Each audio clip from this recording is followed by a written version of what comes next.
இன்றைக்கான தேவனுடைய வார்த்தை கணக்கு ஒப்புவிக்க வேண்டும்.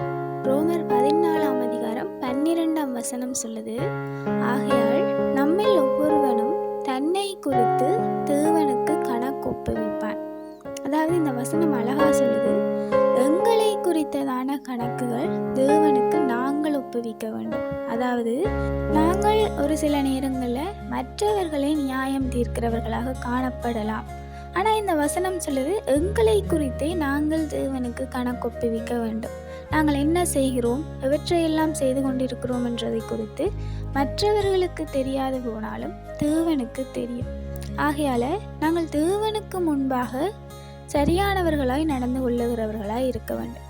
ஏனெனில் எங்களை குறித்ததான கணக்குகளை நாங்களே தேவனுக்கு ஒப்புவிக்க கடமைப்பட்டிருக்கிறோம்.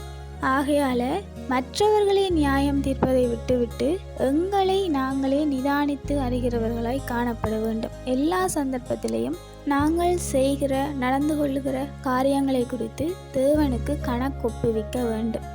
ஆகையால் எப்பொழுதும் தேவனுக்கு முன்பாக சரியானவர்களாகவும் உண்மையானவர்களாகவும் இருக்க வேண்டும். எங்களுடைய காரியங்களை யார் பார்க்கிறார்களோ இல்லையோ தேவன் பார்த்து கொண்டிருக்கிறார். ஆகையால் அவருக்கு பயந்தவர்களாய் அவருக்கு பிரியமாய் நடக்கிறவர்களாய் இருக்க வேணும். Have a nice day.